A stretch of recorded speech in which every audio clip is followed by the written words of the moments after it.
कश्मीर तो बहरहाल कोई माने ना माने, वो अपनी जगह पे, हम अपनी जगह पे ठीक है, एक मुतनाज़ा इलाका है। मुझे बताएं, मशरकी पाकिस्तान पे तो कोई तनाज़ा नहीं था। 73 साल में पीने का साफ पानी, चांद तो मांगा ही कभी किसी ने नहीं जी। 2 वक्त की रोटी। मैंने जब से होश संभाला है, मैं लोगों को इसी, आटा नहीं है, रोटी नहीं है, दाल नहीं है, चावल नहीं है, महंगाई हो गई है जी, भूखे मर गए जी, फलाना हो गया जी, टमकाना हो गया, हमेशा ये मातम करते देखा है।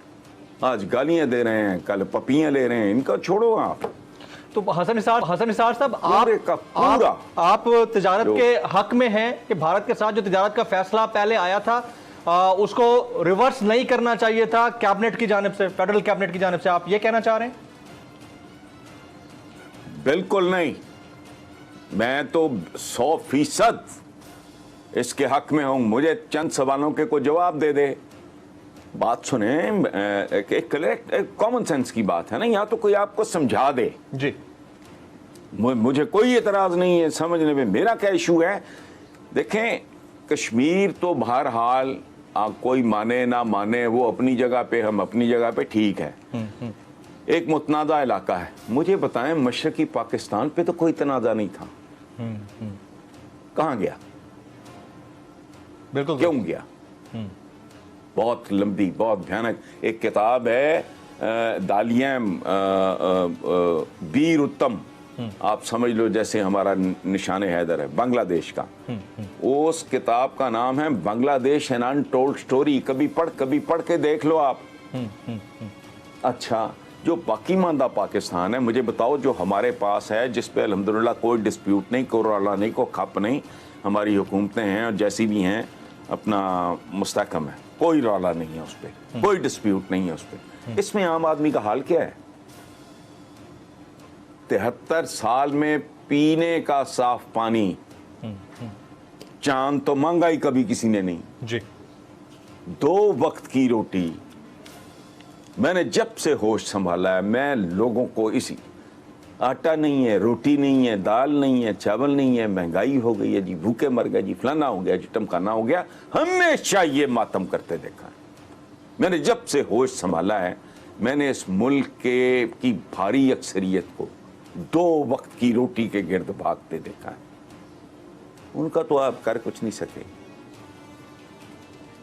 ये आई डोंट नो, अब सियाने लोग हैं, जाहिर है, हुक्मरान है, इनको ज्यादा अकल होगी तो हुक्मरान है ना, नहीं सर, अदरवाइज नहीं। अच्छा, मैंने उस कॉलम में जिसमें मैंने ये जिसमें मैंने कहा कि अच्छा फैसला है, साथ ही मैंने ये भी लिखा कि पॉपुलर फैसला नहीं है। उसका मकसद ये था कि किसी वक्त भी ये रिवर्स हो सकता है। और एक बात मैं और आपका बताऊं, ये बहुत जरूरी बात जी। हमारे यहाँ ये चूंकि मोस्टली चपड़कनातिया क्लास होती है, ये कहते क्या हैं हमारे पॉलिटिशियन, जरा गौर करें, हम अवाम की उमंगों की तर्जुमानी करते हैं। वो शर्म करो, तुम्हारा काम हमारी उमंगों की तर्जुमानी से ज्यादा हमें उमंगों को तरजीहात उनमें पैदा करना सिखाना है। हुजूर ने क्या किया था? आप रियासत मदीना की बात करते हैं, उन्होंने तो अवाम की उमंगों को पलट के रख दिया था। वो तो बुत पूजना चाह रहे थे भाई, वो तो सूद भी खाना चाह रहे थे, वो ये भी करना चाह रहे थे, वो भी करना चाह रहे थे, उनको बिल्कुल उलट के रख दिया। अवाम की उमंगों को की डेफिनेशन तब्दील कर दी। This is called leadership. ये पॉपुलर फैसले, पॉपुलर चीजें करने की कोशिश करते हैं, नतीजा फिर क्या होता है? मफरूर हो जाते हैं। 3 बार वजीर आजम बन गए, पता नहीं क्या कर करा के, नतीजा कभी जद्दे भाग गए, कभी इंग्लैंड भाग गए, कभी किसी से डील कर ली, कभी किसी से डील कर ली। तो ये अजीब तरह का मटेरियल है। एक दूसरे फैसला करना मुश्किल है, सच्ची बात ये। लेकिन हसन निसार साहब, अगर मुस्तकबिल के बारे में अगर कहीं कोई कमी खामी है तो फिर हमें उसको भी तो इंडिकेट करना चाहिए ना। लाइक जिस तरह आप कह रहे हैं कि अनपॉपुलर डिसीजन करने होते हैं लीडरशिप को, और लीडरशिप अपने आप को दूसरों से मुमताज इसी सूरत में कर सकती है, तो फिर ये अनपॉपुलर डिसीजन करने की हिम्मत या ताकत फिर उस लीडरशिप में क्यों नहीं है जो 25 साल जिद्दोजहद करने के बाद इस वक्त लीडर है हमारे? मैं इमरान खान साहब की बात कर रहा हूं। फिर अपने डिसीजन रिवर्स क्यों करते हैं अगर आपने ले लिया है तो?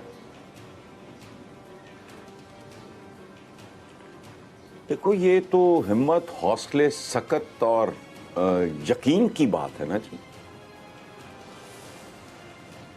अदरवाइज तो सवाल ही नहीं पैदा होता।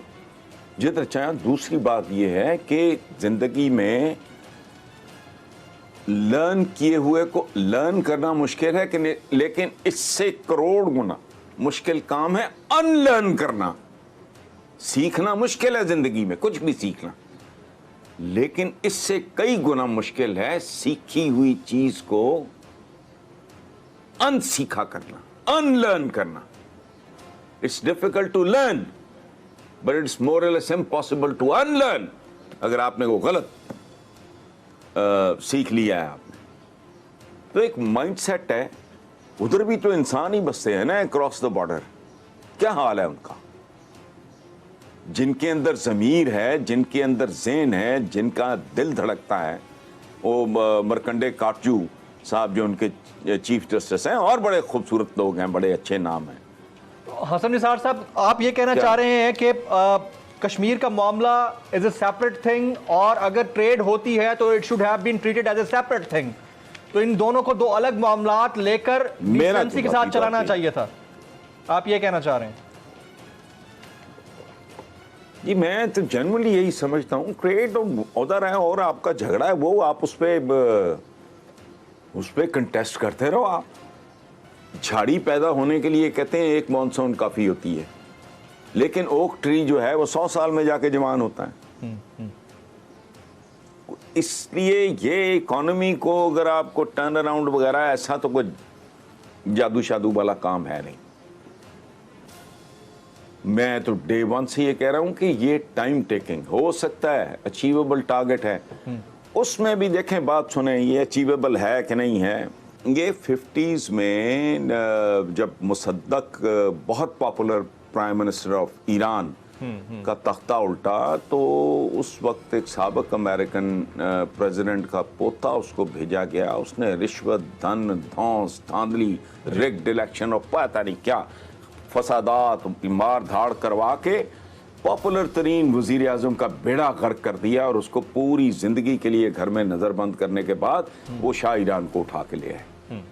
अच्छा, वो हेड ऑन नहीं जाना चाह रहे थे। एक ब्रिटिश पेट्रोलियम कंपनी की जो पेश रॉ कंपनी थी, उस पे हाथ डाला था उसने, मोहम्मद मुसद्दक ने, वजीर आज़म ईरानी प्राइम मिनिस्टर ने, और पेट्रोलियम और सारे असासे जब्त कर लिए उन्होंने। अमेरिकन से उन्होंने कहा कि अगर हमने ये जंग वाला ऑप्शन लिया तो फिर रशियंस मैदान में आ जाएंगे, तो वो फिर बहुत गड़बड़ हो जाएगी।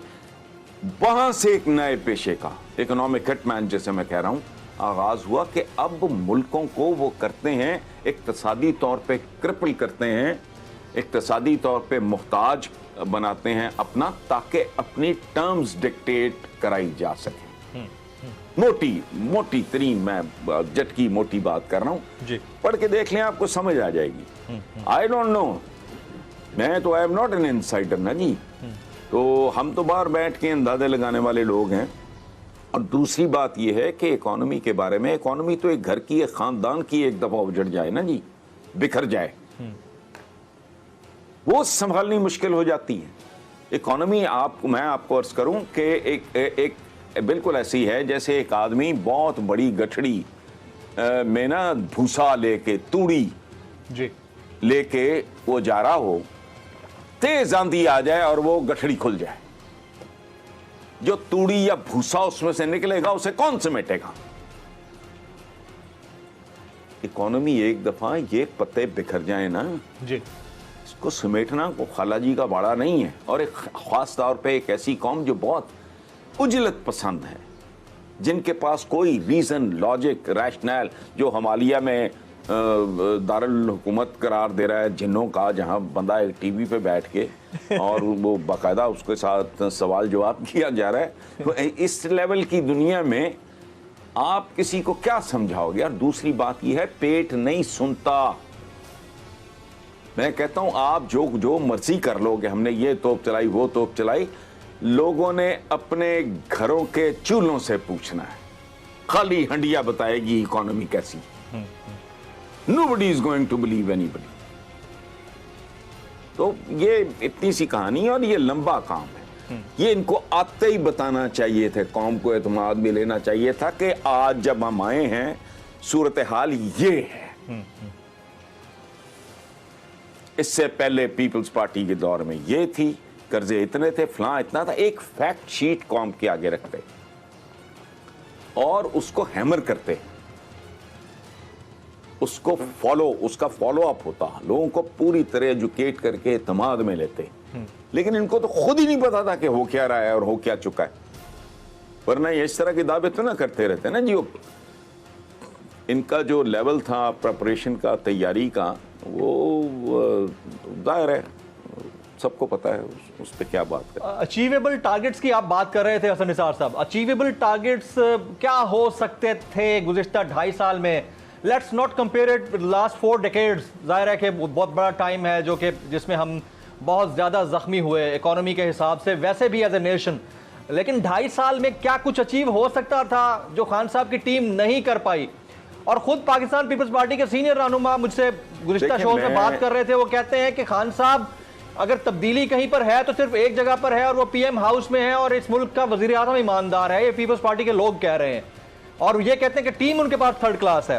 और अगर 3rd क्लास टीम की बात हो भी रही है तो जो चीजें अचीव हो सकती थी वो खान साहब की लीडरशिप में क्यों नहीं हुई? हसन साहब, नहीं, इतनी जल्दी अचीव हो भी नहीं सकता था जी। दुनिया का दयानतदार तरीन आदमी भी जब आप एक फसल बीजते हो, लैंड प्रिपरेशन करते हो, बीज ये वो सारा कर आके, तो मैंने अभी मिसाल दी है कि दुनिया कितना भी दयानतदार बहादुर आदमी हो, ताकतवर बंदा हो, बच्चे ने तो 9 महीने के बाद ये डिलीवरी होनी है, उससे पहले हो नहीं सकता।